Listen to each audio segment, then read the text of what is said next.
Clock Tower Rewind was released on all modern systems in 2024 by Limited Run Games, roughly 30 or so odd years after its initial Japanese Super Famicom launch by Human Entertainment in 1995. This game was a Super Famicom exclusive. It never got an international release and remained untranslated except for an English fan translation a few years ago. But it's mostly a game in a classic series that has been unavailable to most Western audiences. This 2D styled horror-infused point-and-click styled adventure game was created by Hifumi Kono, who directed the first two games in the series, not including a remake of the first on the PSX. Human Entertainment went bust in 2000 after the PS1 sequel and spin-off. Sunsoft then bought the rights and teamed up with Capcom for Clock Tower 3 on the PS2, which we covered in the series already, so please check that one out. It was a massive commercial flop and essentially ended the official series dead in the water. With Clock Tower Rewind, we finally have the original story in English to play on all modern systems for everyone to finally enjoy. The game itself puts you in the shoes of Jennifer, a girl who, with a bunch of other orphans, have been adopted by some aristocrat living in a giant mansion in Norway, Mr. Burrows. Upon arriving at the home, your caretaker, Miss Mary, goes missing, and a mysterious serial killer, the Scissor Man, is on the loose. You basically have to survive and find a way to escape the mansion and discover all its secrets along the way. Here's Hifumi himself talking about the actual inspiration for the game. 結構ね、分かりやすく似てたりするんで、ダリオ・アルジェントのやっぱりフェノミナとサスペリア、影響は非常に大きいですよね。で、当時ルチオ・フルチとかも見てはいたんですけれども、僕が表現したいホラーの理想的なホラーのスタイルに一番フィットしているのがダリオ・アルジェント作品だったっていう。We interrupt our program to bring you this important message.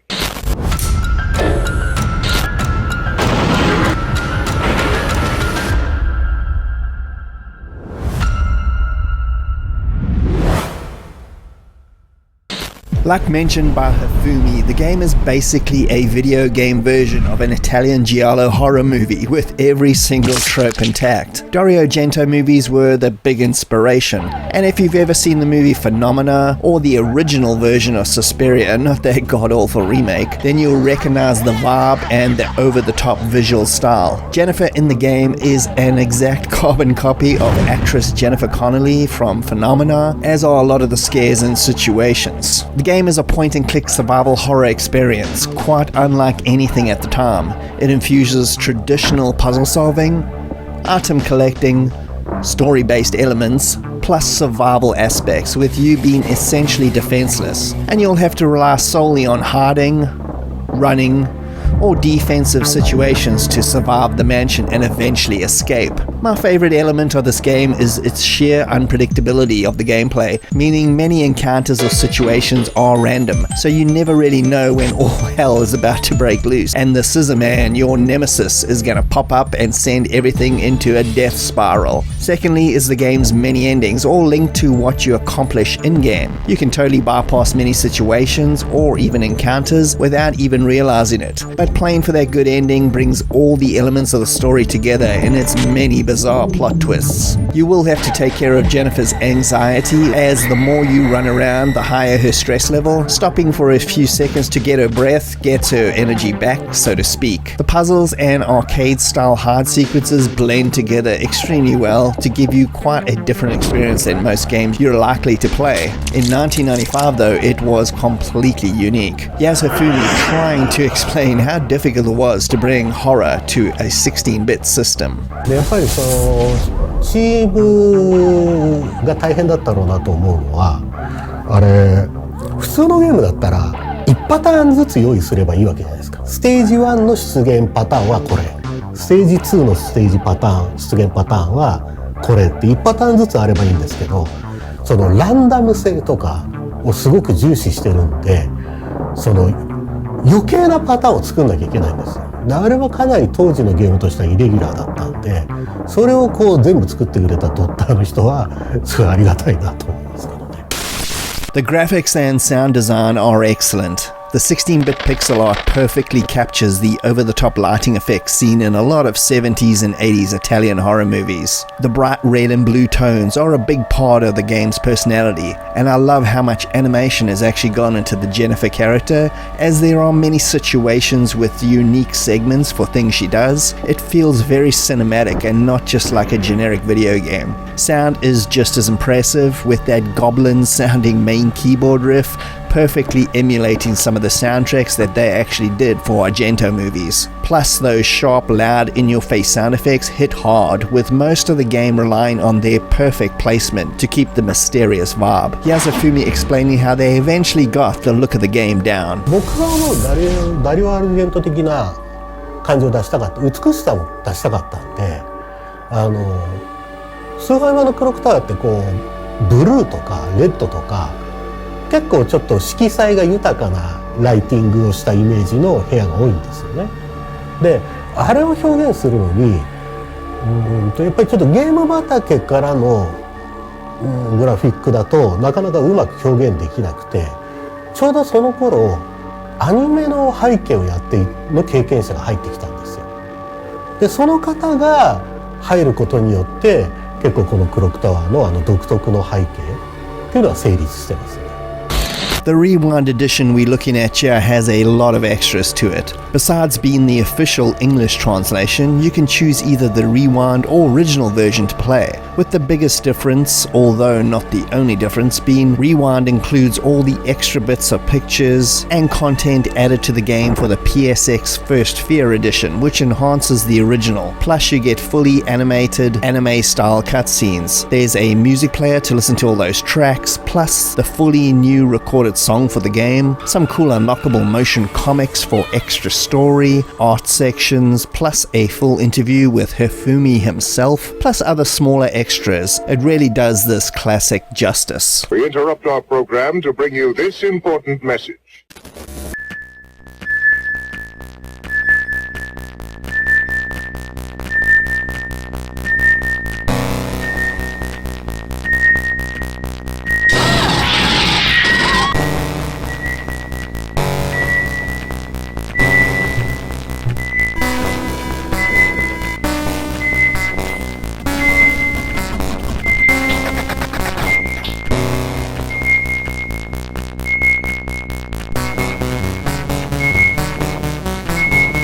Survivor of the Nostromo.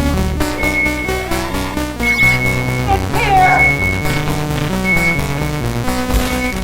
Come on, get it,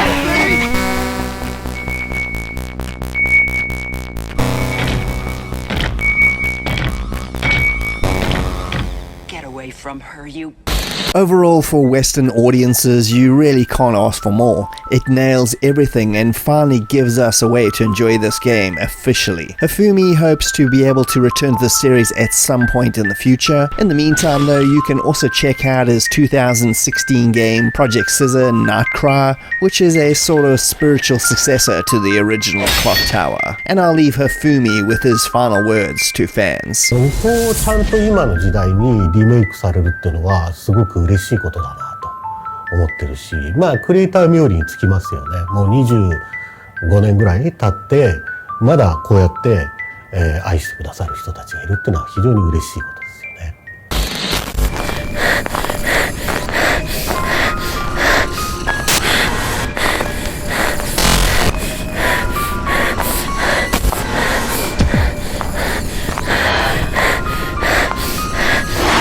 D2 was released on the Sega Dreamcast in 1999 by master Japanese developer Kenji Ino and his company Warp, and distributed by Sega in Western countries in 2000. It was a survival horror game starring Warp's leading lady, Laura, who'd made 2 previous appearances in their games D and Enemy Zero, although none of the stories are connected, besides the Laura character. The game was originally planned as a launch title for 3DO's follow-up console, the Panasonic M2, but once the console was scrapped, that 50% complete version was abandoned. Discussions between Kenji and Sega resulted in a possible Sega Saturn port of the M2 game, until it was finally decided to ultimately start over for the Dreamcast with a heavily altered story and game design for Sega's new console. Yes, Kenji talking about D2 D2's connection to Warp's other games. No, it has no relationship. I named the game D2 to bring myself back to how I felt when I created D. But most of the reasons come from the game's atmosphere. I thought that if I named it D2, it would maintain the flavor of the original. Also, the same programmer who worked on D was part of the D2 team. The storyline has a lot of threads that play themselves out during the entire game. You're Laura, who's on a plane as it gets taken over by terrorists controlled by a cult leader. An FBI agent steps in as the chaos on board ramps up. The plane is hit by a meteorite, and it crashes into the remote Canadian wilderness. You wake up 10 days later with no knowledge of what happened, which is obviously part of the mystery. Dead people on the plane are reviving and mutating into hideous creatures as you start to search for help and a way to contact the outside world and other survivors as the feelings of dread and isolation start to set in. This is what Kenji had to say about evoking fear in gamers. Evoking fear is one of the means to eventually communicate my message. I'm just using this expression to generate laugh and faithful effects. Violence occurs every day, everywhere. Lives, death, love, pain, happiness, bliss, anger. I just want to express these things. If the blood is necessary to express them, I do use it.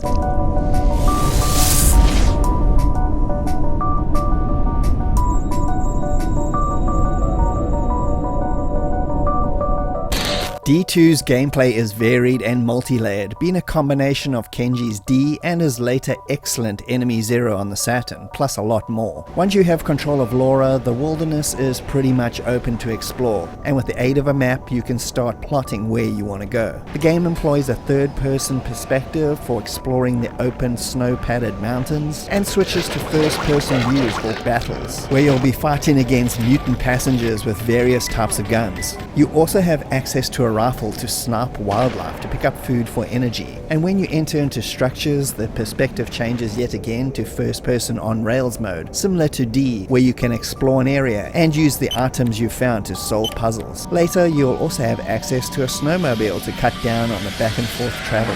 It combines a lot of different elements into its design, and all work very well. Your main menu is also loaded with information, giving you details on items, the wildlife to hunt, your overall map location, photos you've taken, and access to save, which can be done at any time during the game's exploration mode, which makes it very, very user-friendly if you want to try play this game now. Here's Kenji talking about whether John Carpenter's The Thing had any inspiration on the game's storyline. Some people told me that, and then I realized I like Carpenter, so I'm glad to hear that. Maybe yes, I am influenced by this movie. If you try D2, I think you'll notice so much more. I'm inspired not only by American cinema, but also European movies.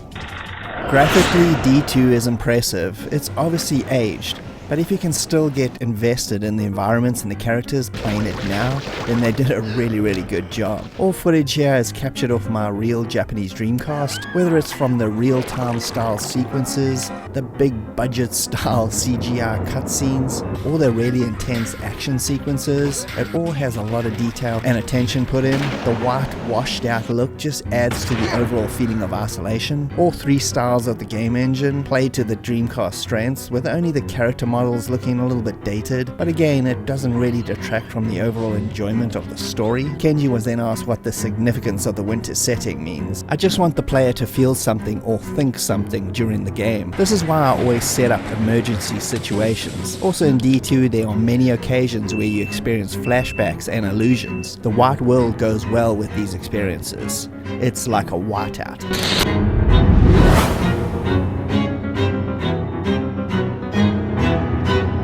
Sound is always a key component of Kenji Ino's games. In fact, sound is the soul of all of them, really taking you on a journey in unexpected ways. The soundtrack, composed by Kenji himself, is a mix of haunting piano pieces, Hollywood-styled orchestral samples, and very electronic-styled beats. It's my favorite of all his games he ever made. I was one of those freaks out there that bought a Japanese Dreamcast almost a year before the English launch and enjoyed so many games like Virtua Fighter 3 and Sega Rally 2 well before anyone I knew had one. D2 was also one of those games I played through the full Japanese version first, and later ended up getting the English almost a year later. The plot was an absolute mess for me, obviously not knowing the language, although it all came together when I replayed it in English. The big factor though was the sound. I didn't know what people were saying, but the score told me everything I needed. It was my cue for everything, and because my lifeline to understanding what to do next, it was simply amazing how much story was told through 0 words at all.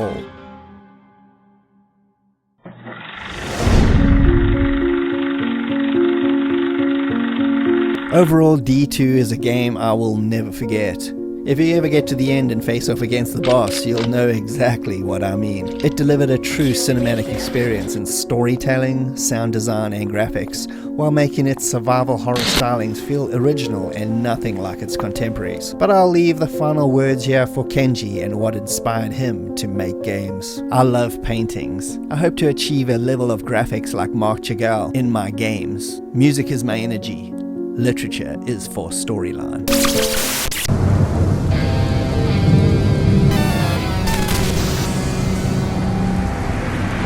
Forbidden Forest creeped its way onto the Commodore 64 screens in 1983, part of the big first wave of C64 releases before anyone really knew the capabilities of the system. It stood head and shoulders above other releases in most respects.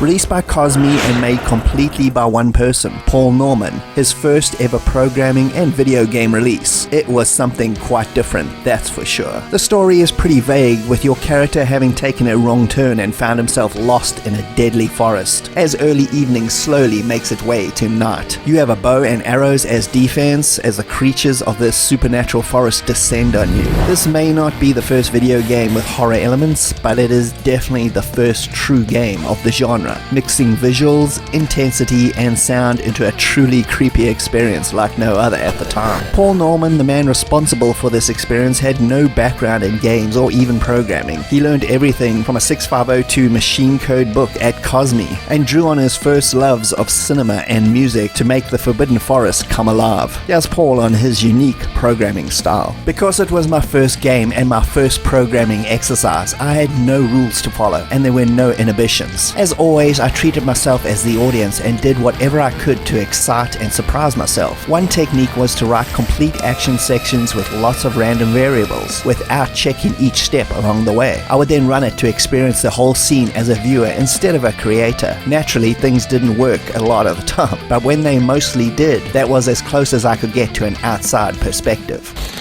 You initially get multiple choices of difficulty levels, mostly ramping up the amount of monsters that need to be killed to go to the next level. The game is made up of 7 stages in total, or face-offs, as the game is a mixture of run-and-gun stylings and one-on-one boss showdowns. It doesn't really 100% fit into any genre gameplay-wise, as Paul himself wasn't a gamer, so inadvertently didn't really copy any particular style or gameplay mechanic. The goal is to simply escape the forest and kill the ultimate demon leader at the end, the Demogorgon. Each level is as stressful as the previous, whether taking on hordes of spiders or constant skeleton attacks, or the slower, more atmospheric face-offs against a single enemy as it hunts you down. You only have 40 arrows, so every shot has to count. If you manage to survive a level though, they do replenish. Paul never set out to make a horror game either. Here's him on the initial idea. Conceptually, the game is all about my love of movies. My taste is all over the place. My favorite is Dr. Strangelove, but I also like the greatest story ever told. I had to choose something action-friendly, so I went with the Ray Harryhausen kind of genre. I was starting with a guy with a bow and arrow, and where else are you gonna put him but in the woods, right? Graphically, Forrest is both impressive for 1983 and rough around the edges, mostly due to it being Paul's first game, and people like I mentioned earlier not really knowing the full capabilities of the system at hand. But that doesn't stop Forrest from having a true 8-bit cinematic feel. Each level's creatures are unique in patterns and behaviors, as giant frogs rain down on you,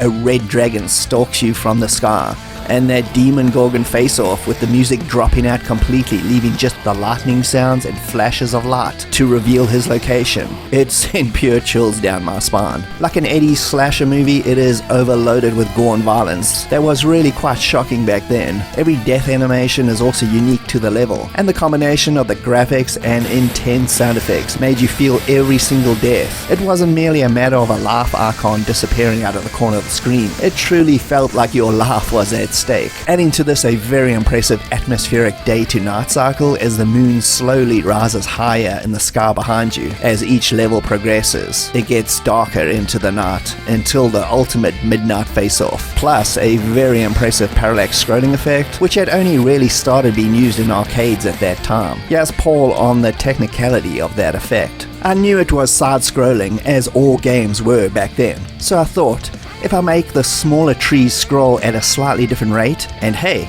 you've got parallax. I had no idea this wasn't standard practice. The guys in the office walked past and said, wow, that's state of the art, man. It was news to me, but I'll take it.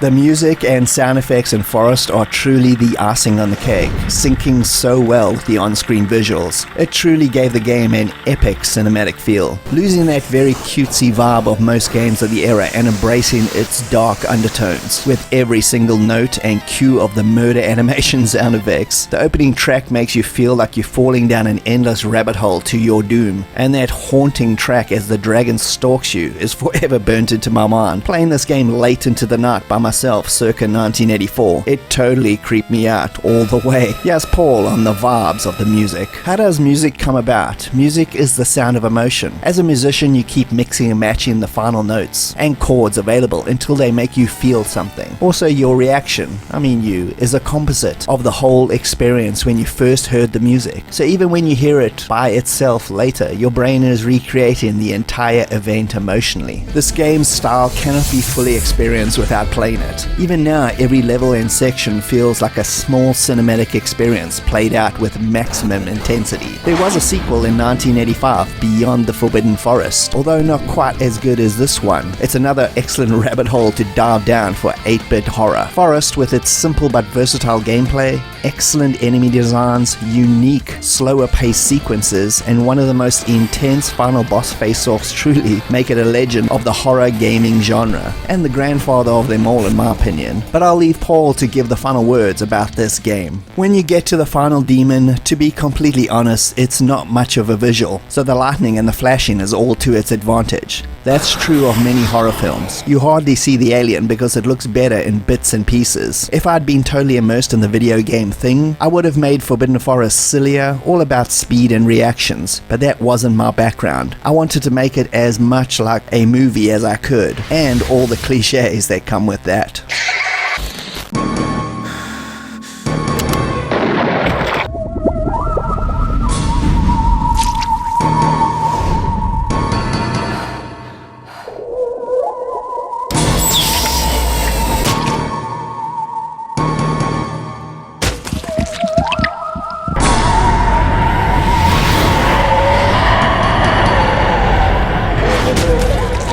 Harvester was released at the end of 1996 on DOS. It was a horror-infused experience that combined classic point-and-click adventure gameplay, mixed with interactive movie stylings, and even a little bit of traditional RPG-styled infused combat. Somehow, though, it all comes together very well, for probably the most unique and, at the same time, the most disturbing game you'll ever play. Ever. The story is excellent and immediately grabs you because you feel 100% connected to the main character, Steve, who wakes up in a small town of Harvest in circa 1950s. Only problem is he has no idea who he is or how he even got there, just like the audience. From his own family's weird behavior, the extremely odd townfolk that he interacts with who all seem to know him, yet he knows nothing, and the fact that he's getting married in a few weeks to his high school sweetheart Stephanie, who he meets up with, and also has zero memory of anything. The plot only thickens as everything seems to lead to the Lodge, a large dodgy temple church type structure that is the source of everything creepy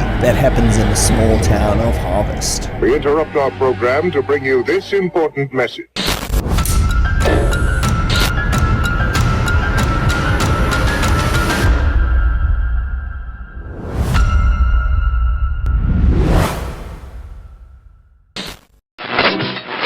The making of Harvester and the people involved are almost as fascinating as the game itself. It was originally announced at the Las Vegas CES show in January of 1994, but would only eventually get released at the end of 1996. Produced at a budget of a reported $1 million by the Dallas, Texas-based software company Futurevision, who had previously released the hidden gem PC game called Command Adventures Starship in 1993 to very good reviews. They were, however, still a small fry company compared to the juggernauts of that era. The game was the brainchild of Gilbert P. Austin, who had worked at Origin Systems as primarily a writer on some of their heavy hitters, including Wing Commander 2, Strike Commander, and Privateer. Here's Gilbert on the origins of the game. A friend of mine who wrote music at Origin, Dana Glover, contacted me and told me that Lee Jacobson of Futurevision was looking around for someone established to create games for them on a contract basis. I'd worked on Wing Commander 2, Strike Commander, and Privateer as a writer and as a storyboard artist, designer, and production supervisor for the cinematics, so I was pretty much the kind of guy they were looking for.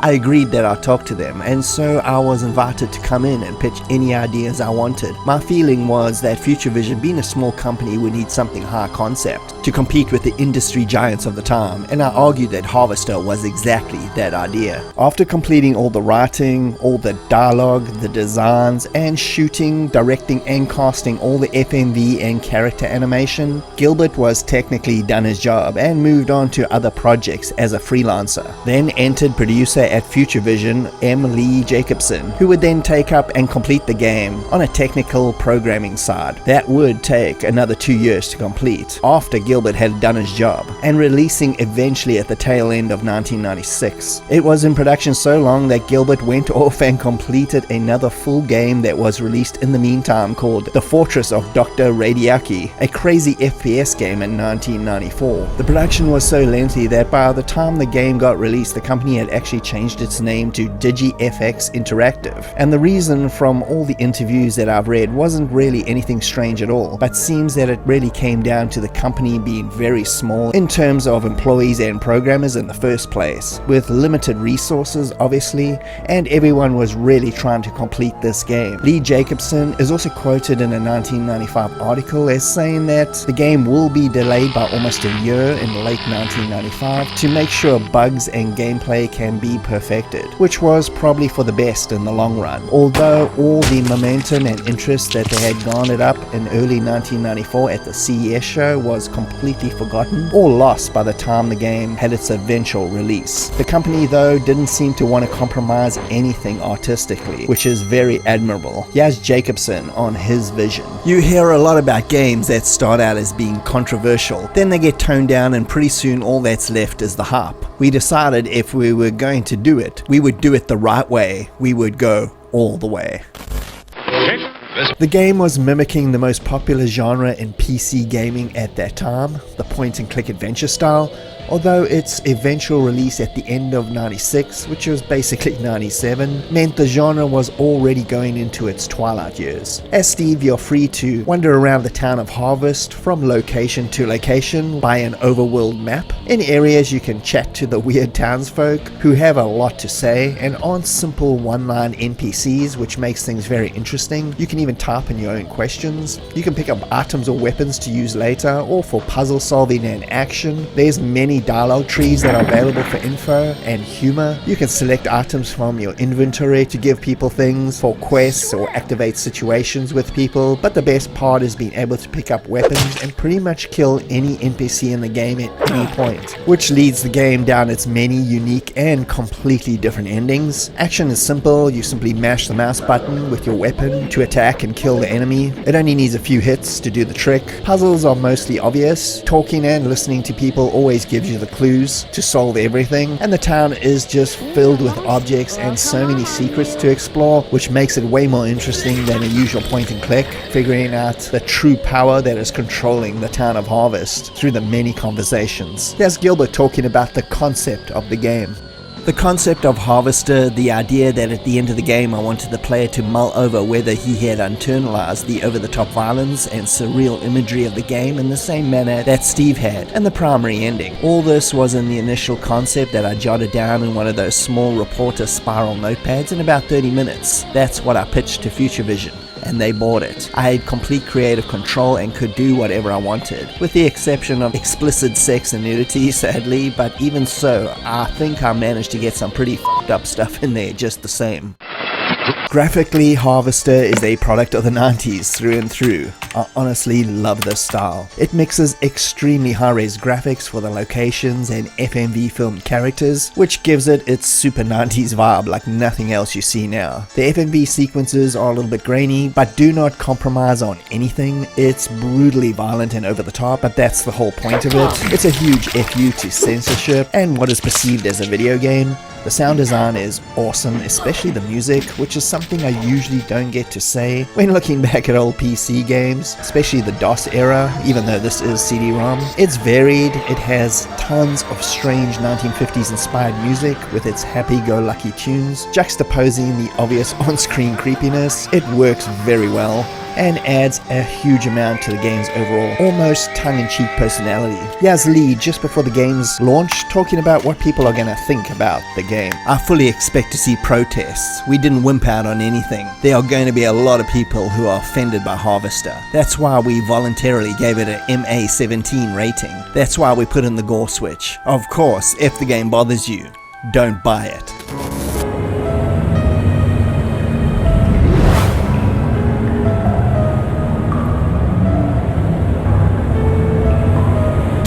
Harvester is highly recommended to not only horror genre fans, but anyone who likes their entertainment infused with a large dose of humorous irony and witty social commentary. You can also ignore all that and just simply soak up its 70s grindhouse atmosphere. If that's all you want, it's totally up to you. Many outlets at the time refused to sell the game unless a gore switch was installed, basically allowing all the offensive violence to be removed, making the game essentially pointless. But it's there as an option and allowed many more stores to stock it. The US version of the game is the full uncut version. The UK and Australian versions have tons of material cut out of it, even though a gore switch is still installed, so you really want to avoid those physical copies. And as per usual, the game was completely banned in Germany, who still had its archaic 1980s video games are for kids rules in place, known as the Index. Despite being crazy fun and well made, it simply didn't sell enough to justify its extremely long development time and caused DigiFX to close their doors at the end of 1997. Here's Gilbert one more time on his thoughts about the re-release of his game to a new generation.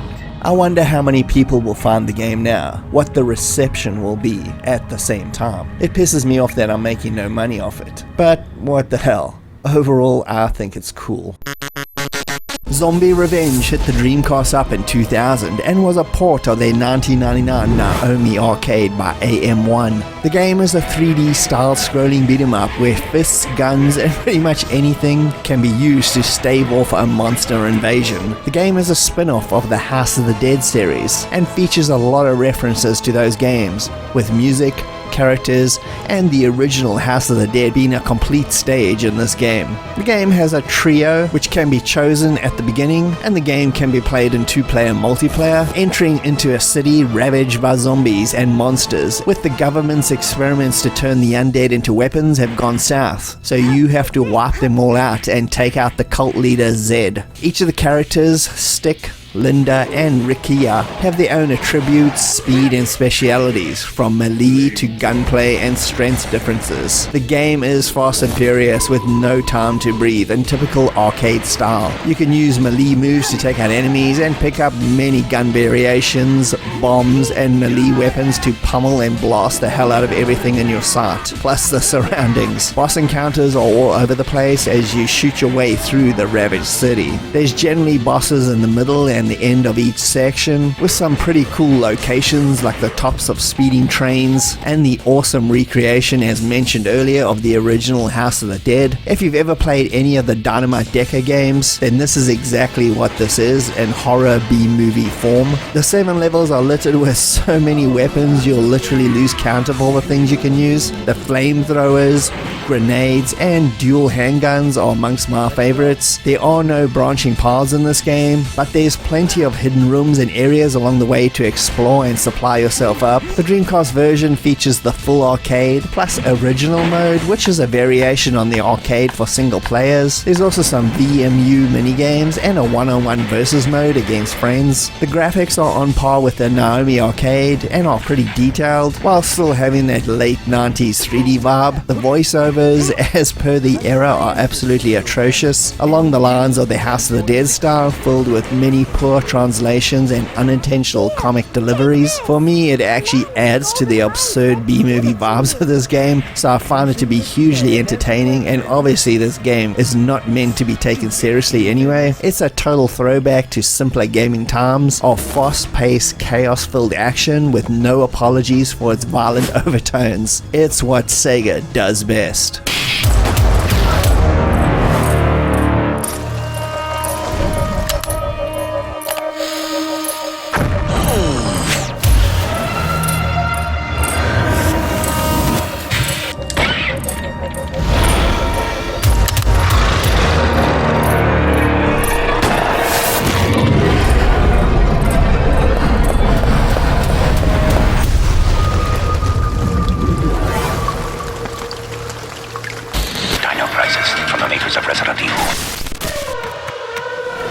Dino Crisis was released on the PlayStation 1 in 1999 by Survival Horror Kings Capcom and was designed by the same team as the original Resident Evil, headed up by director Shinji Mikami. The game was marketed as panic horror by Capcom due to its faster, more intense action than that of Resident Evil's slower, more survival-based gameplay. The story sees a special forces unit, SORT, made up of 4 agents, sent to an isolated island called Ibis to stop a mad scientist, Dr. Kirk's experiments to bring back dinosaurs with a space-time distortion device. You get to play the heroine herself, Regina, one of 4 members of the Special Forces team, as you search the facility for Dr. Kirk as all hell breaks loose. When asked in an interview, Shinji mentioned the fundamental differences between Dino Crisis and Resident Evil. In Resident Evil, if you could make it to a room and close the door behind you, it was a temporary reprieve, a moment to catch your breath. This time, the dinosaurs will smash through the walls and doors to get to you. You can never let your guard down. Escape for the player thus means running, always running. That's the kind of terror I wanted to have, and terror with the sense of speed. Resident Evil was more about that fear of what might be lurking around the next corner. In Dino Crisis, the menace doesn't just wait there, it comes right for you. We interrupt our program to bring you this important message.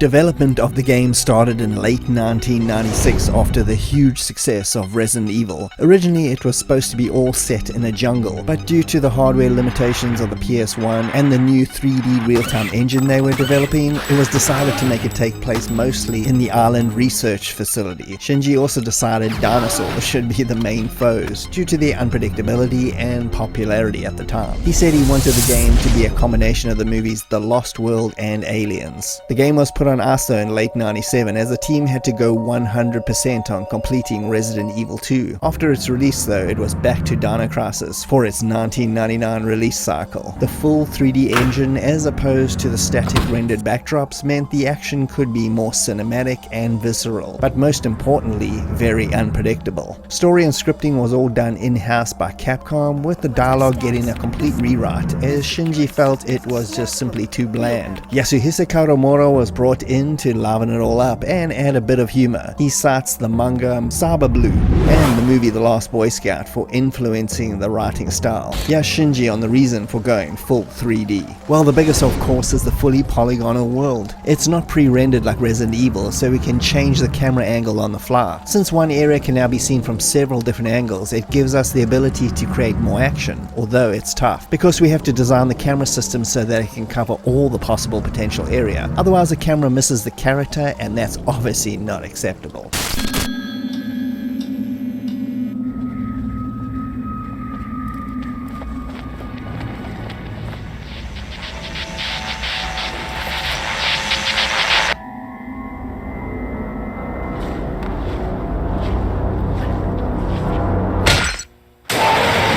You don't hunt them, they hunt Fuck you.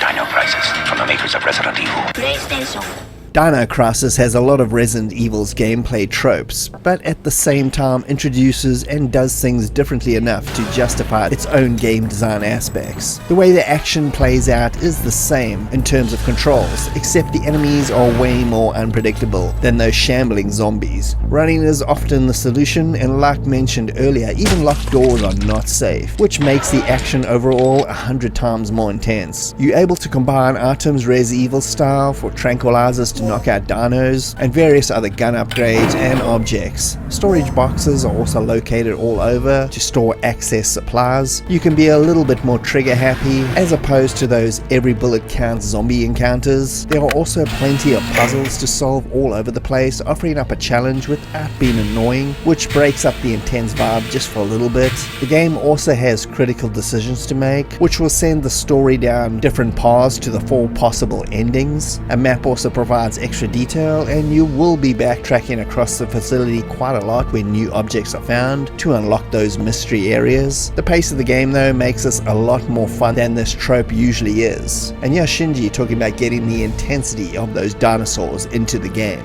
You can't reason with them, nor are threats likely to work. They just make a beeline right for you. So it's that ferocity, for example. The ferocity you see when the raptors are devouring their prey that I wanted to depict more directly in Dino Crisis. That's why we were very attentive to detail and authenticity in the scenes with biting and so forth.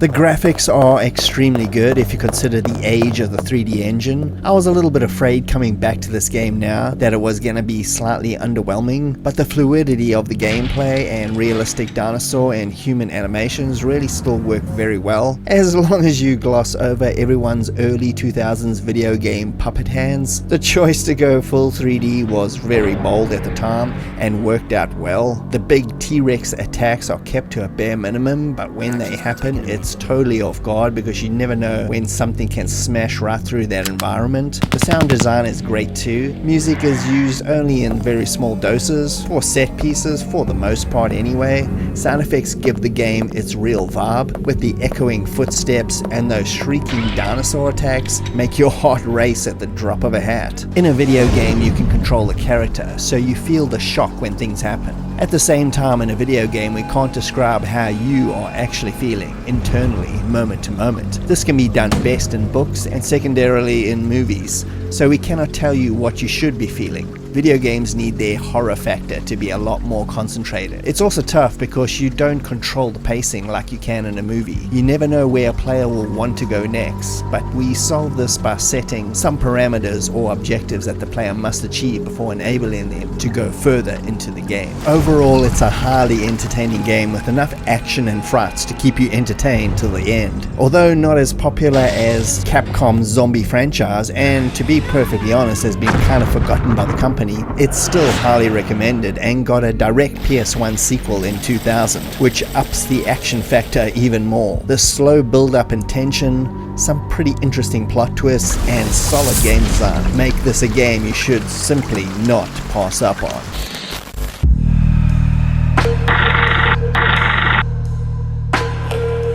Friday the 13th was released on the Commodore 64 in 1986 by the British software company Domark. The previous year they acquired the license to produce James Bond games, with their first being the tie-in recently released A View to a Kill, and they held that license right up to the early 90s. Besides these and a lot of pretty good Atari arcade ports to the Commodore 64, they weren't known as the movie guys. That was fellow British software house Ocean's Domain. This was one of their rare movie games, although technically speaking, this game is not based on any particular movie, just the overall movie themes and main character Jason, the destroyer of teen and young adult dreams, one massive machete slice at a time. By the time this game was released in 1986, the movie franchise had just released Part 6, Jason Lives, although the game cover is taken directly from the fourth entry, 1984's The Final Chapter, which ironically was not the final chapter in typical horror fashion. The game's story is the cliche combination culmination of most of the movies, as a bunch of obnoxious young 80s stereotype brats go on a weekend camping trip to Camp Crystal Lake,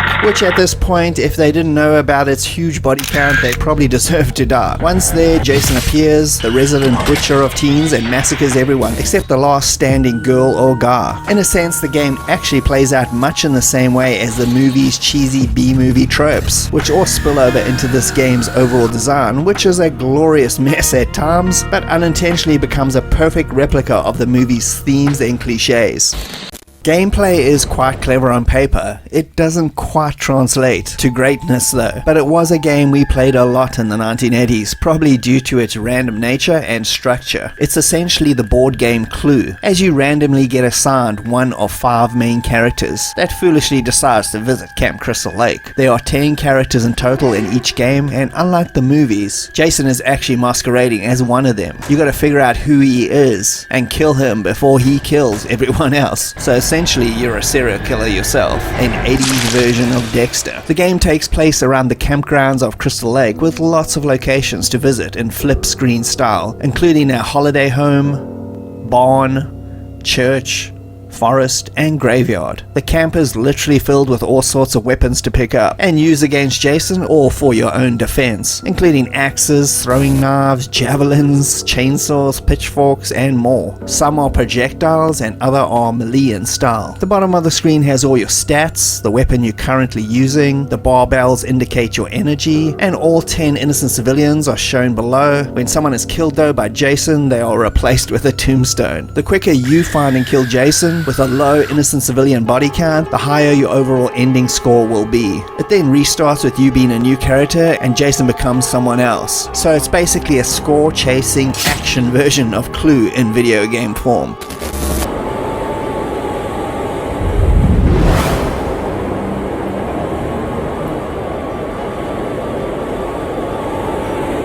Graphically, this game wins no awards. Even in 1986, it was average at best, but it still has a real retro charm to it. Unlike the movies, Jason never actually wears his mask. When you figure out who it is, or if you happen to stumble into a location where he's murdering someone, he'll be dressed in black. You can interfere and try to save the poor sap, or just wait until he corpses him and redisguises himself. Then you'll know who he is. And quickly head around the next corner, grab the most potent weapon and start the killing. Sometimes when entering a new location or randomly, a huge jump scare splash screen will pop up with a blood-curdling scream as someone dies. It's a classic movie trope that translates very well. The first time this happened, I swear all of us playing almost had a freaking heart attack. The music in this game can be pretty bizarre, a combination of ominous B-movie horror tones mixed with children's music such as A Teddy Bear's Picnic and Old MacDonald's Farm are all cued when entering different locations around the park. The crazy Beethoven and Bach covers is saved for usually when Jason is busy murdering somebody off screen. This is truly a strange little game that both works and doesn't at the exact same time. It's riddled with lots of bugs and sloppy programming. You can literally go around and just stab everyone to see if they reveal themselves as Jason, negating most of the game's gameplay. And besides that screeching death scream, the music is messy and can be really whiny sometimes, but still, for whatever reason, this mess has a high nostalgia pull for me. Whether it was the company I was playing the game with, or the memories of people freaking out with every death scream, knowing you may be next. And for that reason, it did manage to actually capture in some bizarre way the tone and feel of the movies quite accurately, more so than most licensed games of the classic 1980s era.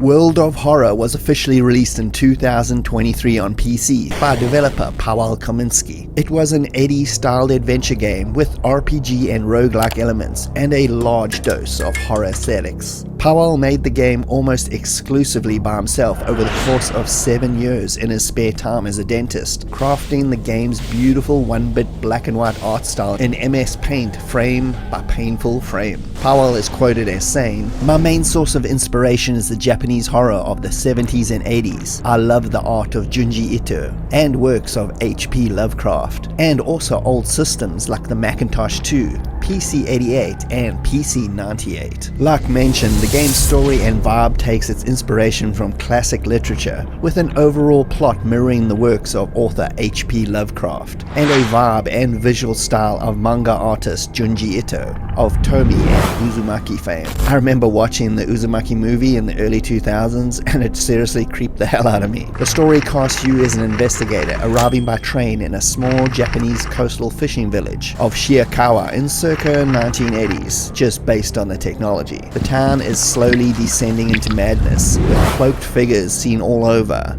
all manner of creatures from Japanese horror and folklore appearing, people going missing, and a sense that the end is near, which it is, as in a few days the old gods will arise from their slumber and take over the world once again, unless you can stop them, one mystery at a time." We interrupt our program to bring you this important message.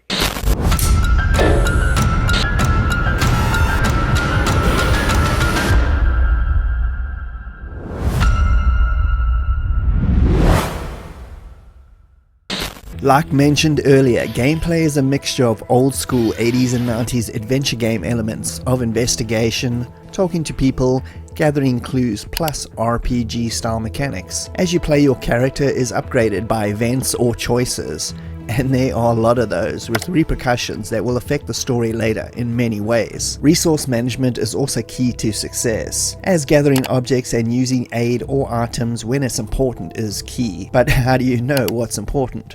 Well, that's where the roguelike elements come into play. To put it bluntly, you're gonna die a lot in the beginning, at least. But it's not a bad thing at all, as the random nature of the investigations and the fact that items are collected means each playthrough gets easier, and you can really experiment with the many choices in story and see where the mystery goes. You can return to your home base to store or get items, you can change your outfits, replenish energy, and watch TV for clues around the town. But always remember, every action in the game is turn-based and takes a little bit of time. The top of the screen is indicated with the doom meter percentage. Once it reaches 100%, the old gods will be resurrected and it's basically game over. Each playthrough will offer up 5 mysteries to solve, which you can choose at random. Completing all will give you 1 key. After finding all 5 keys are gathered, that'll give you access to the lighthouse to face off against the ancient gods. The 2 major gameplay elements are the turn-based combat, which is pretty typical in traditional RPG style. The more you play this game, the better it gets, as items, new abilities, and even extra teammates are all possible, all determined by a roll of the dice in a sense, as stats decide everything. Choices are also crucial to all gameplay,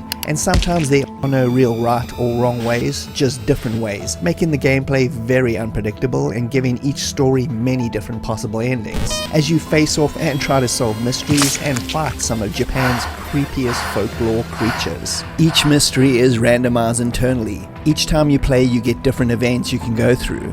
Everything you can see is a card. All the items, all the enemies are represented in card form, which form a deck, and you can mix and match them to tailor your own experience in order to make the game harder or easier for you. The graphics in the game are quite simply amazing, all done by Paweł himself, single-handedly. From the menus, which seem purposely convoluted at first, but are not, similar to old PC-88 or 98 Japanese adventures in their monochromatic 1-bit look, perfectly replicating the vibe, and that of Mac 2 games for Western audiences like Deja Vu or The Uninvited. There are also lots of options to mess with the color, aspect ratio, and general options to make the game whatever you like visually, but I'd suggest playing it as default as was originally intended. Every panel and corner of the town feels different and intriguing to investigate because of the pure visual flair, which you can tell years of passion went into to create. I painted it all myself. It was a lot of work, but I wouldn't change it in retrospect,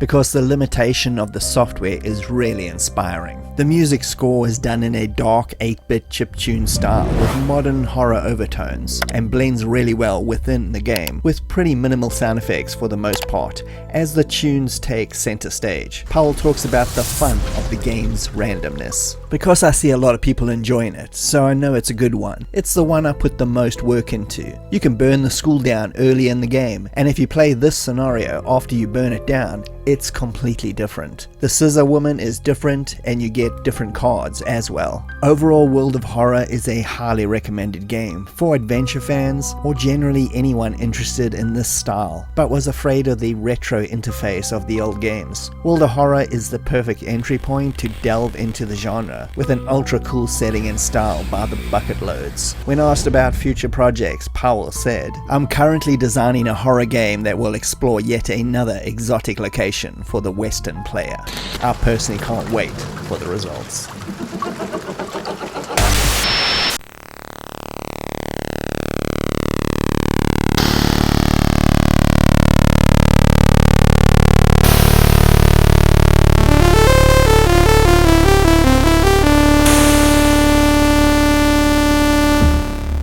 Project Firestart was released by Electronic Arts in 1989 on the Commodore 64, a game developed by those masters over at Dynamics. Designed by company founders Jeff Tunnell and Damon Sla, it was one of the last few C64 games that stumbled out the door from Electronic Arts, as the company's focus had completely changed to the newer consoles and the emerging more powerful DOS-era computers. The game was essentially released to zero fandom and marketing and didn't even receive an official European release, one of the C64's biggest markets. If only they knew at the time what the significance of this game would mean, and the complete new genre it literally created. Your ever-lovable Nintendo fanboy will gladly inform you that the Famicom-only release of Sweet Home by Capcom is the first survival horror game ever made, as in their eyes computer games didn't actually ever exist, because as we all know it, Nintendo created everything, but that would simply be incorrect. Project Firestart was released months before Sweet Home, and not only that, it literally features every element of the genre in this single game, something Sweet Home didn't even manage. Don't get me wrong, they are both ground zero for the genre, but Sweet Home's multiple character gameplay and turn-based RPG action is not what the genre is generally known for. Project Firestart, on the other hand, a grand science fiction survival horror game, was it. It featured a single controllable character's survival,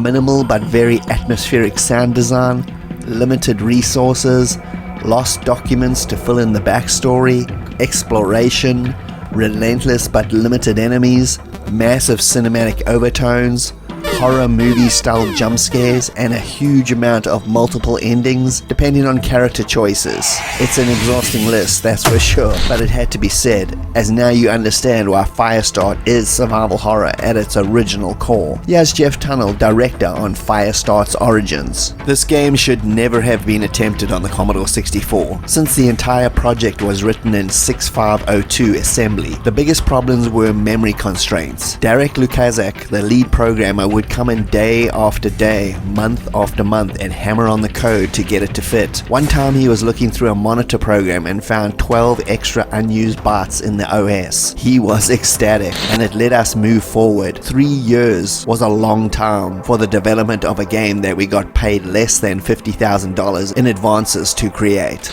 Told through really elaborate and very effective movie-styled cinematics, the story unfolds that the spaceship the Prometheus is orbiting Titan, a moon of Saturn. The scientists on board were genetically designing creatures which were going to be used to brave the harsh conditions of Titan, to mine for resources for the company. They now lost all communications with the ship and crew, and send you, John Hawken, to investigate and retrieve the data and, if necessary, self-destruct the ship. Besides reading all the research files files and finding the data tapes, which fill in the cool backstory of the ship and crew's demise, you also have to keep in contact with your base so they know you're still alive. Plus, you're not alone. Besides the multiplying creatures that have taken over the ship, there are 2 other humans alive. Anar, a dodgy scientist assistant that's basically Burke from the movie Aliens, and Mary, a female scientist in cryosleep who can be released and becomes part of the main storyline. The story, and I mean the pace in which it is told, and minimal human interaction are one of its most well-constructed features. Here's Jeff on the game's story elements. Everybody was inspired by Aliens back in those days. It was just so good. How could young game makers not be inspired? We never worried about competition or similar games, we just focused on our own thing. It was early enough in the industry that everything was new. There was no such thing as a horror genre. In fact, I never thought of Project Firestart as a horror game, I thought of it as science fiction.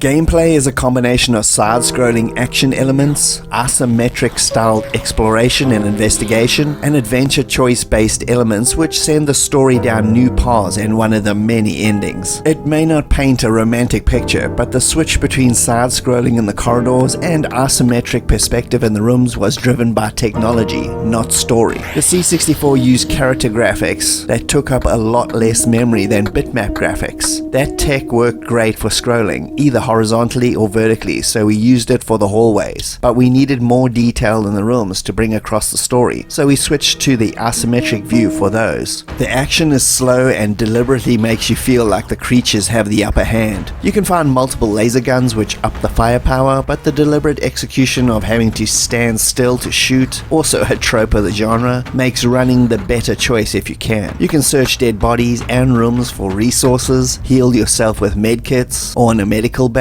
and most importantly look for research data and read people's logs on the computers to put all the backstory together. Random cutscenes are also triggered showing things happening in other parts of the ship, which really brings home that cinematic feel. I absolutely did not want a shoot 'em up arcade game. I wanted it to be more about storyline and thinking. Accordingly, as early as the initial designs, I opted for a slow burn narrative style. I wanted it to be kind of safe at first, then get more intense as you discover what is actually happening on the ship, so that the player would feel torn at the end, save Mary or yourself. In fact, the entire game in a way comes down to that choice. The presentation and audio really served the game well. Graphically, it's very good. They used rotoscoping techniques for animation on the main commander you talk to and many other aspects. The isometric 3D rooms make them feel much more immersive to explore, even though it was a result of a technical issue, and the opening music tune really sets the bleak tone with some very good spot effects. It's not a relentless pumping European soundtrack, it's desolate for a reason and helps the overall vibe out tremendously, and the abundance of well executed cutscenes, still a very uncommon thing in games back then, really pushed the notion of storytelling within a game. Here's Jeff on this aspect. That multi-storyline aspect was the goal of many of us in the industry back in the day. It was what we thought would separate interactive fiction from traditional narrative media. Overall, it is survival horror in every single way,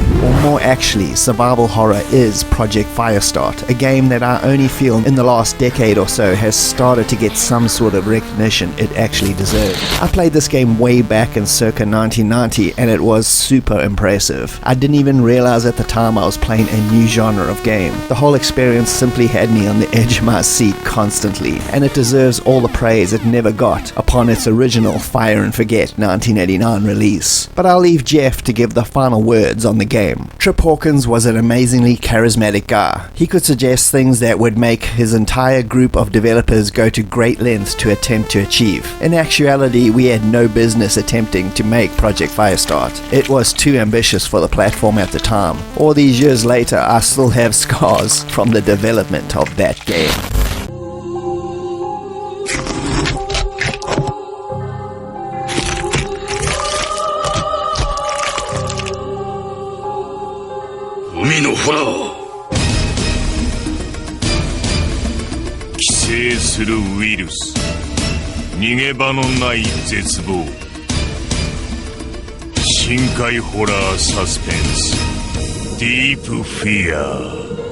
Sega Saturn Deep Fear was released in 1998 on the Sega Saturn exclusively, a survival horror game by System Psycom and Sega CS2. It was their answer to Resident Evil with pre-rendered backdrops and 3D character models, all in the horror-style setting. The story puts you in the shoes of John, who works at the Big Table, an underwater research facility. An old, thought to be lost space capsule crash lands back on Earth, right into the Pacific Ocean as a Navy submarine goes to retrieve it. Then all contact is lost with them. You soon discover the crew and everyone has been infected and gets mutated into alien husks, and thus the chaos for survival begins. This is a very well-made game on almost every level, filled with interesting plot twists and scenarios around every corner. Gameplay involves lots of exploring with the help of a nifty map and multiple areas including the Big Table itself, a Navy submarine, and lots of other locations. You can pick up basic items for puzzle solving and multiple weapons like shotguns, pistols, machine guns, and grenades of various types. Unlike Resident Evil, you can actually shoot and walk at the same time, and ammo is a lot more available, so you don't have to be as stingy on the bullet flow. A cool element is your air supply, as the enemies cannot breathe properly under our oxygen levels, so they have changed all the settings to suit them.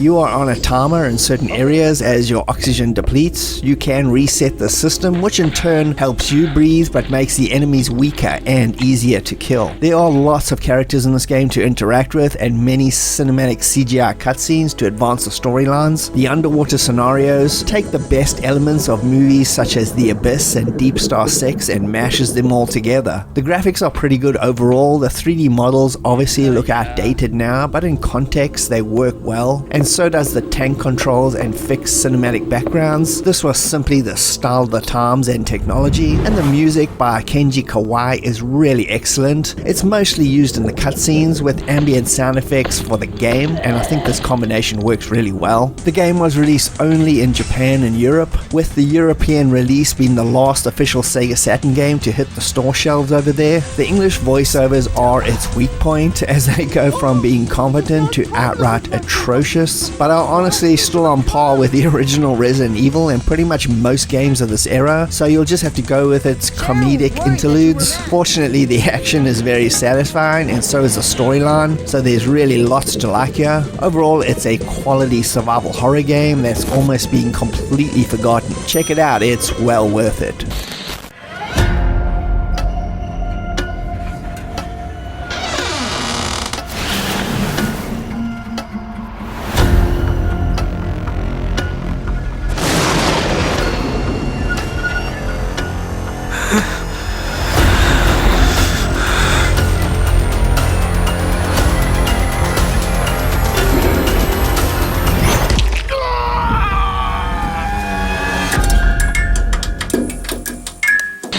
Darkseed was released in 1992 on DOS by the newly formed company Cyber Dreams. It was a combination of a horror science fiction point-and-click adventure game that was dominating the PC gaming scene at that time. It did set itself apart drastically though from the Sierras and LucasArts productions of that time, with its dark, adult-orientated story and tone involving protagonist Mike Dawson, a writer who's just bought a new house out in the country, but soon you find yourself experiencing headaches and dark visions after sleeping the first night. The nightmare of something alien implanting itself into your mind turns out to be more than a nightmare. You now have 3 days game time to destroy it before it's born into this world, killing you and destroying the world.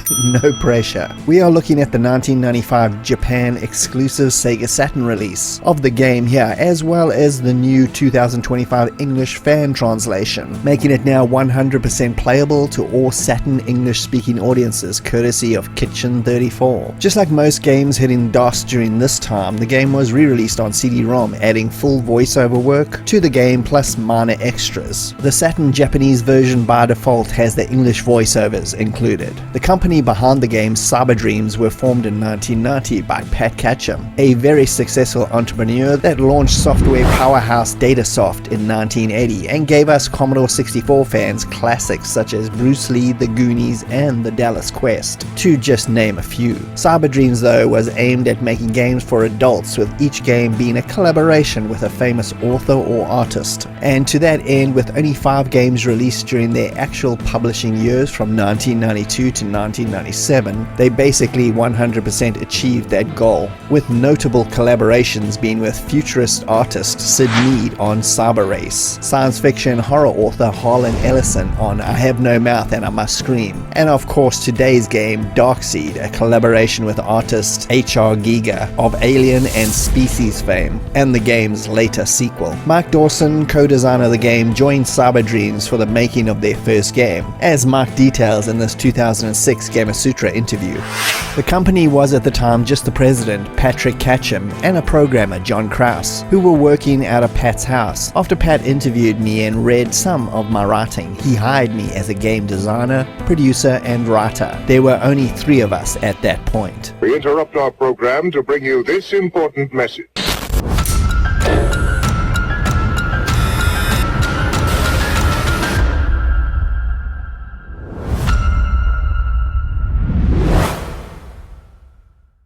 Pat Catcham's idea was to make high-quality games with budgets of around $400,000 to $600,000, each using the talents and assets of established professionals in their genre.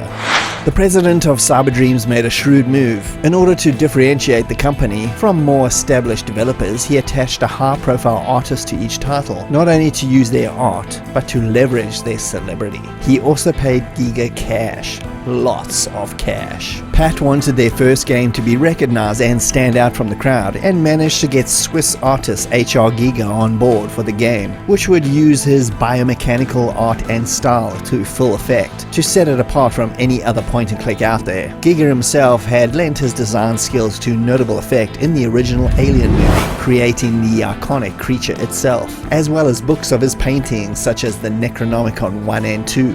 Giger is truly a dark artist. I visited him in Zurich, and the stuff you see in the movie Alien is toned down from his original work. And when he gave us a tour of his place, he casually referred to one room as the place where his ex-lover had killed herself. The front cover of the game features actress Lee Tobler, who appears as the keeper in the game. She killed herself in a suicide in Giger's apartment in 1975. She appears later in a lot of his artwork. Greetings, Michael. I've been sending you messages over the radio. The ancients have implanted an alien embryo into your brain. If born, this creature will destroy you and all of mankind.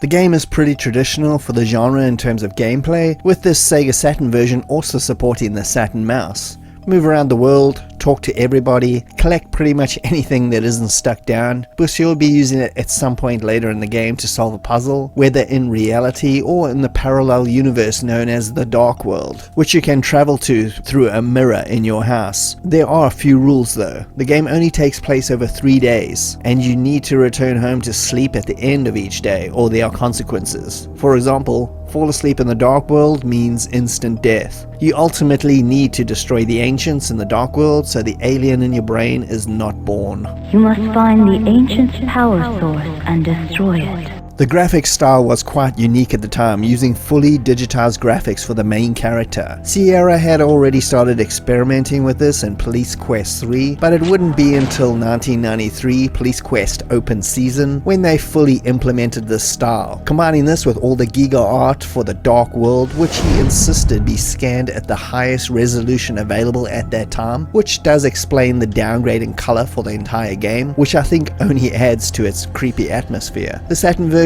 colors are even more washed out over the DOS version, as it's rumored the game was actually based on the cancelled Sega CD version, but they didn't really use any of the system's graphics power here. Adding more color though would have definitely diluted the depressing atmosphere of the game. And ever wondered why the protagonist has the exact same name as its lead writer? This started out as a joke. I needed to get a concept document out on the game and was working on it until the last minute. I'd put my name in for the main character as a placeholder, and as an inside joke for the few of us at the company. I fully intended to come up with something else at some point, but when my boss saw it, he liked it and said we had to keep the name. It actually ended up going a lot further than that, with Mark himself actually digitized into the game. I was also digitized for the role of Mark Dawson.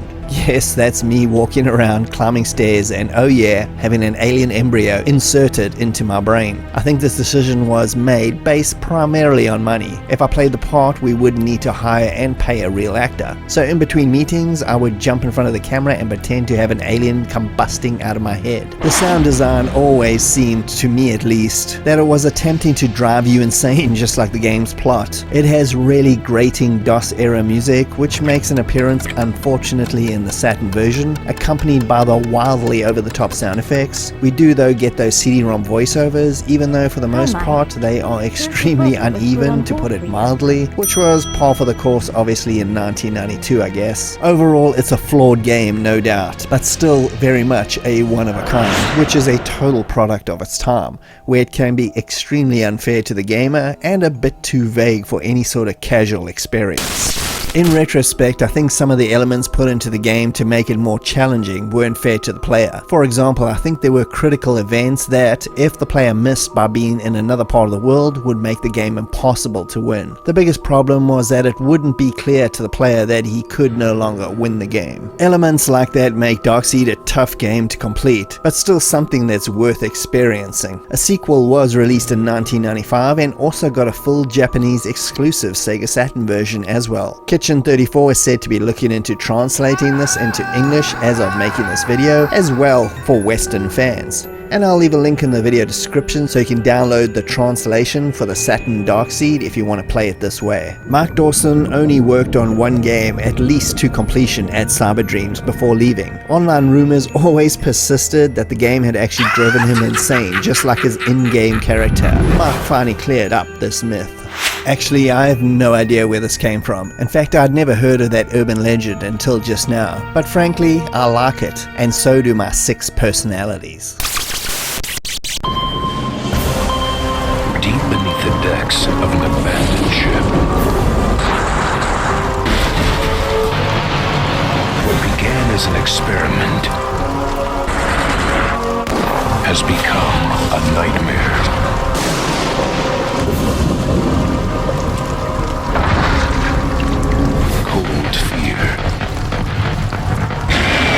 Cold Fear was released on the Xbox Original in 2005, published by Ubisoft. A traditional in most senses survival horror game by the French game development company Darkworks, who were formed in 1998. This was their second attempt in the genre after the very well received Alone in the Dark: The New Nightmare, which I played on my Dreamcast and really enjoyed, and obviously followed by today's game. You should also check out their awesome I Am Alive survival game on the PS3. It's a real hidden gem. In the game you are a Coast Guard veteran named Tom Hansen, and you receive a distress signal from what appears to be an abandoned Russian whaling vessel. Upon interception, however, things go from bad to worse as you discover the undead Russian crew, a wiped out CIA team, and genetic experiments gone wrong. It's a full-on horror show. You'll also have to save and team up with Anna Kamsky, the daughter of the deranged scientist, and follow the horror show from the creaky low-tech whaling ship to the massive high-tech Russian oiling rig where all the secrets are revealed and the big showdown takes place. Clued Lovers 3 lead programmer of the game had this to say about their main goals when making it. We had 2 main objectives. The first was to create a stormy environment out at sea. The second was to make sure that the player was equipped to fight in this specific environment. Therefore, the challenge was to build a better control scheme than what is usually the norm in horror games. We interrupt our program to bring you this important message.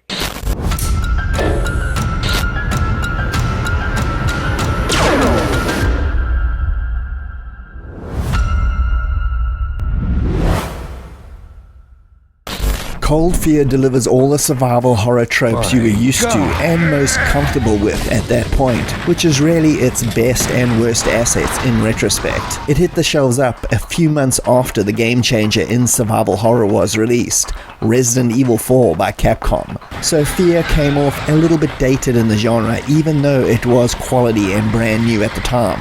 but don't let any of that dissuade you, because as a pure survival horror game, it still delivers and throws a few of its own quirks into the mix. The game features a combination of tracking shot cameras and fixed angles, obviously similar to earlier Resident Evil games, but at any point you can switch to an over-the-shoulder view for investigating scenes or blasting infected crew known as exos or other dodgy parasites. The action is very satisfying with good sound design and very gratifying gore effects. Most of the missions play out with you having to find a person to advance the story. There is no map, which is an odd choice, but the ship and later oil rig are big enough not to have you lost for too long, and I think it does add to the mystery of how big is the place you're actually exploring and not knowing what is around the next corner at all. Another oddity is there is no real inventory system. You don't simply stock supplies like a mental case, but pick up and use ammo or medkits from dead enemies instantly, and there are still certain armories and med bays which you can go and get restocked instantly at any point. It's actually pretty cool because you spend zero time moving around pointless objects and obsessing over your bullet count, and simply live in the gaming moment and unleash bullet hell into anything that looks remotely dodgy. There are also no manual save points either. When you get to a critical moment in the game, it'll offer a save point for you, which is good, but there are moments that are never really clear, so you could play for a very long time and never know when the next save point will pop up. The momentum of the whaling vessel is really impressive, and the entire ship is on an axis, swaying back and forth constantly throughout the game as the storm rages on. As a character, you have to be adjusting to not only the environment but the enemies to survive, and that's a really cool, unique feature of its own design. Here's Clued on what he had to say about it. We were quickly able to make the ship move, but to achieve a more realistic movement, we had to develop a complete roll editor. When out at sea, a ship moves both on a vertical axis and a horizontal one. Our Darkwave editor allows us to separately generate the pitch and roll following two different curves, and it is the combination of both that creates a realistic movement. On the graphics front, it came out right about the time where I feel graphics took that big leap forward. Gone were those puppet hands and those amateur hour voiceovers. It still holds up very well today. Visually, the impressive physics and storm effects, very good animation, the voice work is above the usual trash of the genre, and the sound effects are very effective. Music, just like most CD-based games from the PS2 era onwards, is honestly sadly forgettable in every way. It does its background atmospheric job, but is completely unremarkable, which I think was a major shift in the industry to try and match movie soundtracks, even though both medias are different in so many ways. It's still an impressive experience and one of those last big showcase for that generation of consoles. I think visually, the fact that you can at any time, due to the whole game being an in-game engine, switch to the over-the-shoulder view really immerses you in the action so much more than simple stationary angles. There's Clued talking about how they set up that system. Another innovation is that we have a directing-orientated camera system combined with the autonomous cameras that allow the actions of the player. Depending on the action, our directors have 12 camera modes at their disposal to let the tension grow, highlight the atmosphere of a room, or lead the player towards the next event or combat. And of course, the player also has the opportunity to switch to the over-the-shoulder view at any moment. Overall, it's a survival horror trip that is well worth your time. The story is kind of generic, definitely, but the gameplay is pretty enjoyable despite some idiosyncrasies. It bombed financially upon release, with sales after 1 year only amounting to roughly 70,000 units across 3 platforms, the Xbox, PC and PS2. I think it was just poor timing. If it was released maybe 6 months before Resident Evil 4, things may have turned out quite differently, and that's the good thing about retro gaming though, being able to dive back into these games from a retrospective view and finding these unsung gems. Here's Clued one more time, giving you his perspective on what he is most proud of about the game. Cold Fear offers a never before seen visual experience in terms of animation richness. The interaction between the storm and the characters that are on the deck sometimes creates some really breathtaking moments, and on top of that, we managed to offer some really intense action sequences, featuring far more enemies than in most horror games. The player has no time for relief in Cold Fear. It is this mix of strong atmosphere and intense action I am most proud of.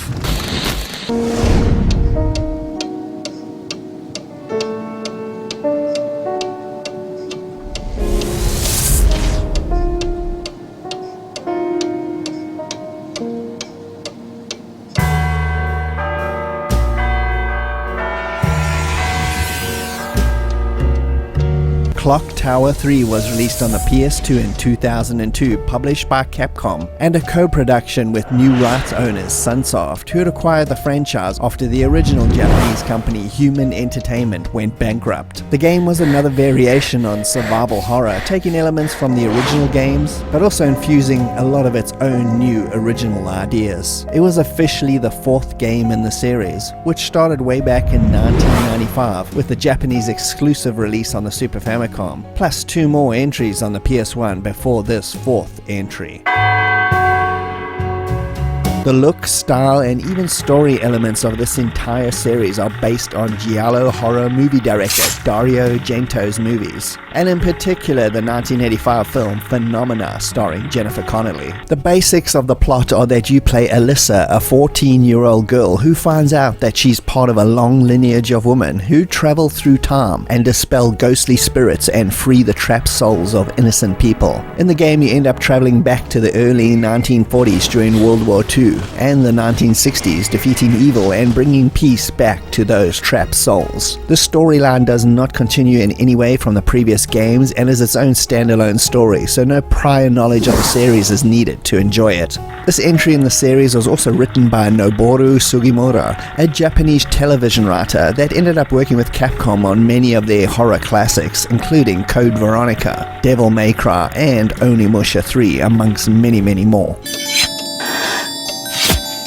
Gameplay differs quite a bit from the originals, but also has a lot of those core elements. The original games all had a point-and-click style of gameplay. Clock Tower 3, however, gives you full control over the character in a typical survival horror style, with the usual camera switches all over for more drama and tension. Alyssa is defenseless for most of the game. You have holy water which can be thrown on enemies to stun them, but mostly you'll be trying to hide somewhere until they can't find you anymore, just like the originals. Your goal in each new area is to learn about a certain murder through mostly diary entries and get revenge for the slain person. Along the way, you'll also come across lost souls, find the object they are missing or want, and their spirit will be set free, and they'll leave an object for you to help open up a new area or some sort of bonus. The third gameplay element is facing off against a level boss, which is where you get a weapon, as your holy water transforms into a bow and some arrows, as you have to take out the final level boss. You also have a panic meter. The more threatened you are on a level, the higher it gets, and if it maxes out, you'll go into panic mode and partially lose control of Alyssa. If one of the pursuers hits you during this time, you will die instantly.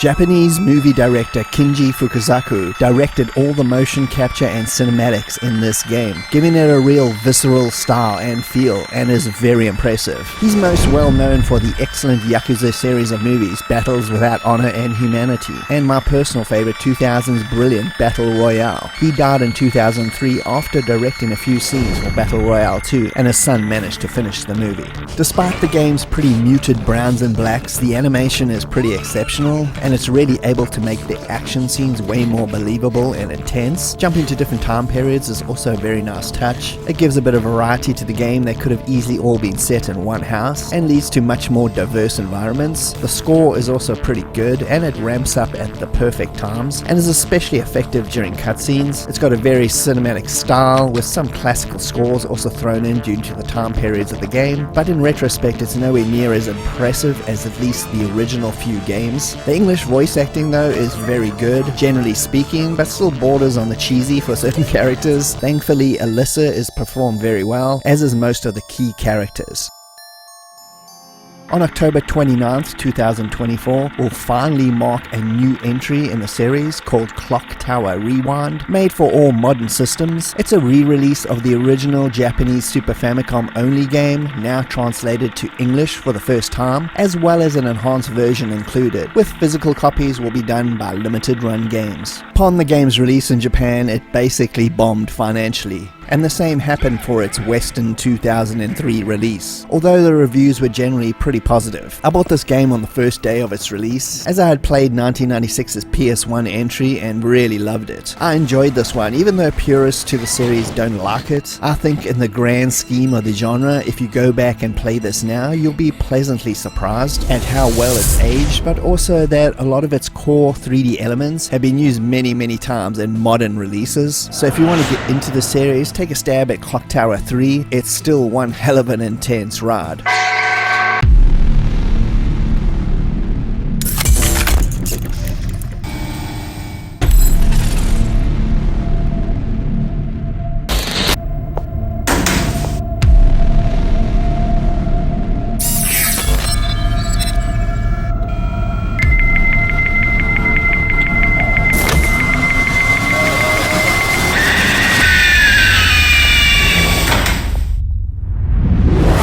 1996 saw the release of Warp's Enemy Zero on the Sega Saturn, directed by Kenji Eno, whose previous release was 95's D on the 3DO, later released in 1996 as D's Dino Director's Cut, a very atmospheric FMV Gothic-styled adventure game. Enemy Zero is the second part in a loose trilogy of games starring Laura, the protagonist, although she is a different person in each game. The final entry was 1999's D2 on the Dreamcast. Check out my full review for this game in the video description. This was a mixture of different elements, mixing in the adventure stylings and puzzle solving of D with interactive FMV sequences and real-time first-person action sequences in this science fiction horror tale of survival. In a nutshell, the story puts you in the shoes of Laura, a woman aboard the Aki spacecraft who's heading back to Earth when an emergency signal is activated, waking you up from cryosleep. You've now lost your memory and the ship has been intruded by a group of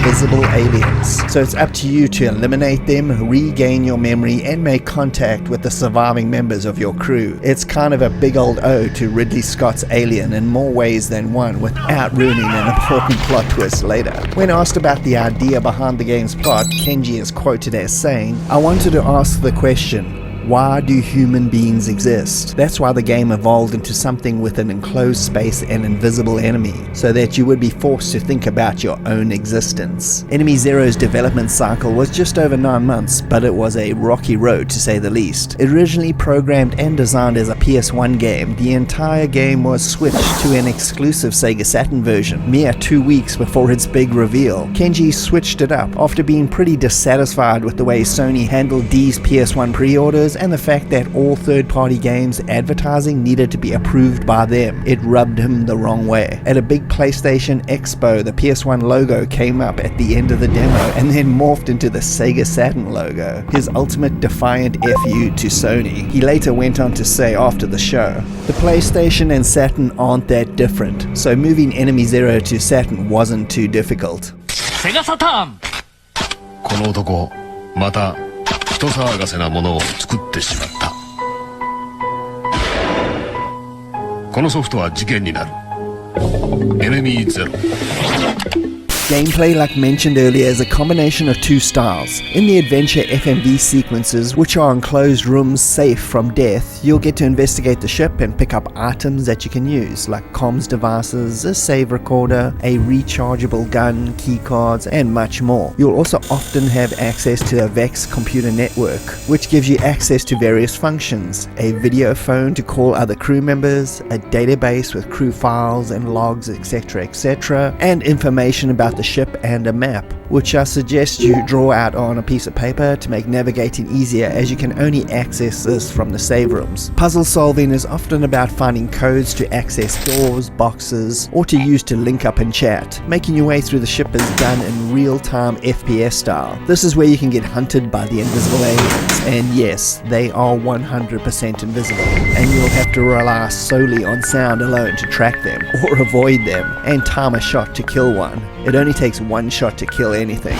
This is by far the most intense part of the game. Hearing the beeping from your radar as something gets closer but not being able to see it is truly unnerving. Fortunately, there is a VR simulator you can try before you start the game to practice this technique and how to listen to get the timing right for your shot, and you should definitely try this out before starting. This is found on disc 0 of this 4-disc game, and it also includes a game intro and a little mini documentary about the Warp staff. The game has 3 difficulty modes, normal, easy, and beginner. Its difficulty really comes down to the action, and if you mistime anything, you are dead. Plus the fact that, to a lesser degree, is the limited amount of saves you can have depending on the difficulty level. For easy, for example, you get 33 saves. It takes 3 energy off your save device to save a game, and it's more the higher you go, which adds another level of stress onto this game. Here's what Kenji had to say about the game's difficulty. "It's a difficult game, but that's the good part of Enemy Zero, you know? When you eat curry, it's spicy, and that's why it's curry. That's why it's good." So it's the same with Enemy Zero. The whole experience you gain from playing a difficult game is valuable. If I had the chance to make it all over again, I would probably make it the same way, because that's the feeling I wanted to deliver. I have no regrets about Enemy Zero, and the difficulty is what Enemy Zero is. That's the important part of the game. Music and sound, like all his games, were very important, not only to atmosphere, but like seen here, also to actual gameplay. The sound effects are excellent and convey the drone and emptiness of the ship environment. Voice acting, like any 90s game, is hit and miss. Some of your crew's delivery are amateur hour. I'm so glad you're okay. So, your memory isn't too clear either, is it? While others are actually surprisingly decent. Forget it. If we manage to survive, I'll get all the details. Laura is mute for the whole game, just like all Kenji's Laura incarnations. However, when reloading games, she gives a voice recording recap of the situation, which I think is pretty cool. She's voiced by indie band Luscious Jackson's Jill Cuniff. Her delivery is robotic, like she's reading the script for the first time. The thing that attacked Parker was unidentifiable due to the camera's inability to capture its form. I will continue with further investigation. It's not original Resident Evil bad, but just could have been much better. Music is by movie music composer Michael Nyman, who did the movie Gattaca, an excellent sci-fi noir movie. It's moody piano pieces with intense orchestral work, all recorded at England's Abbey Road Studios, with 2 CD soundtracks available separately. Here's Kenji talking about getting Michael to compose for the game. I like Michael Nyman a lot, and I like his soundtracks, so I was thinking that it would be awesome if I could get him to do the music. I think the juxtaposition of the game's aesthetic and his music make it a perfect match. I wanted to get him really bad, and then there was a big earthquake in Kobe, Japan in 1995, and Michael Nyman was donating pianos to schools in the city. When this earthquake happened, he said he wanted to check out how the pianos that he had donated were doing, so he came to Japan. When I found out that he was in Japan, I invited him back to my hotel room to try and convince him for 6 hours to come work with me. So at the end, Michael was like, okay,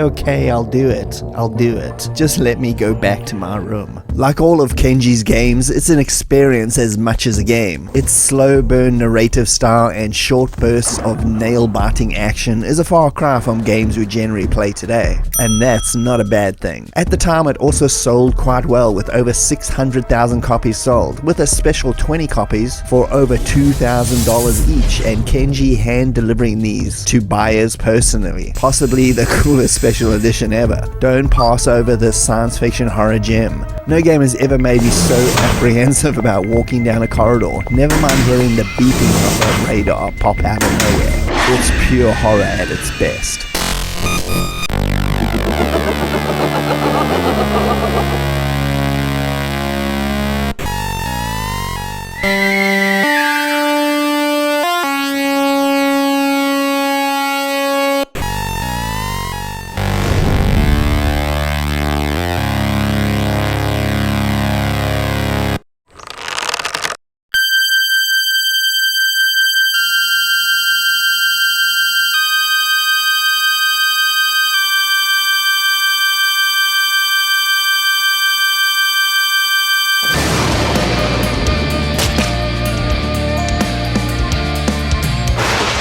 Beyond the Forbidden Forest was released on the Commodore 64 exclusively in 1985, again published by Cosmi, 1 year after the massive success that was the Forbidden Forest. A game headed up by Paul Norman, who single-handedly created the entire game by himself, but did it live up to its predecessor, or fall by the wayside? The truth really is something in the middle. We interrupt our program to bring you this important message.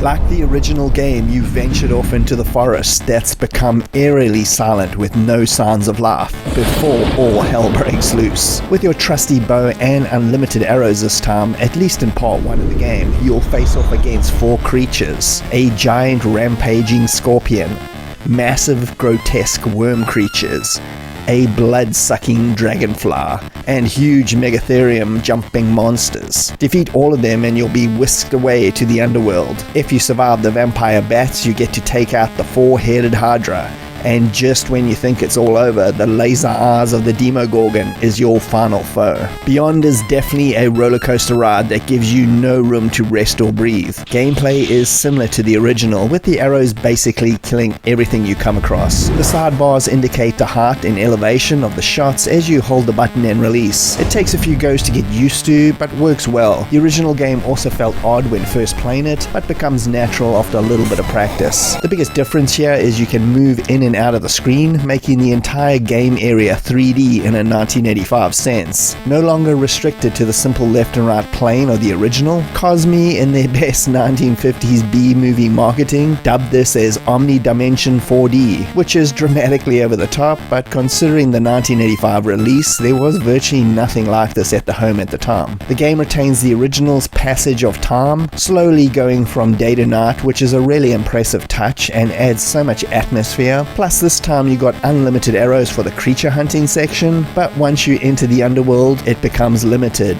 You'll need 4 golden arrows to enter it to face off against the 2 big bads, the Hydra and the Demogorgon himself. Every surface creature slain for good will earn you 1 golden arrow, bestowed to you from the gods or aliens, or I'm really not sure. These also act as lives, which you'll also get resurrected by the same things until you run out. Yes, Paul on the pressure of making a sequel to a beloved classic. Beyond the Forbidden Forest is like any sequel to a hit. Higher production values, but the original spirit is missing. You can't go home again. Don't look back. It's all true for me. The graphics are arguably better this time, way larger and chunkier without all the glitches of the original. Mostly. The impressive boss showdowns are a visual delight. Pulling off these full-screen tricks back then was way impressive. The gore also returns, with epic unique deaths for each encounter, which no game did back then, and barely even do nowadays to be honest, with the blood-sucking dragonfly death really creeping you out big time. Here's Paul on creating graphics during those early 8-bit days. To give you some idea what doing graphics was like then, imagine having the pieces of a jigsaw puzzle. Now make 16 different recognizable coherent pictures using just those pieces. The sound effects, like the original, are loud and in your face, almost screeching in nature. The marauding sounds when you're getting a kill animation still gives you the chills. The cool lightning effects for the opening sequence, and that music. Pure Norman all the way. It sounds creepy, relentless, and super repetitive, but it just sticks in your mind long after the game is turned off. I particularly love the remix of the original tune once you enter the underworld. It's just great nostalgia. Overall, it's a pretty good game that's mostly been forgotten due to its predecessor's massive popularity, which it doesn't quite capture the magic of the first, but it damn well creeps you out in the process and tried a lot of unique things. The reviews were pretty good back in the day, with Zap64 in their October 86 issue giving it a 91% overall, and summing it up with gruesome and gripping, and above all, great fun. Paul was never a huge fan of his own sequel, but there were still things he liked about it in the end. It had bigger monsters with less charm, and better archery with less funny clunkiness, but the music was good, I think, and I'm very pleased with the fire-breathing Hydra. A full-screen animated 4-headed dragon just wasn't being done in those days.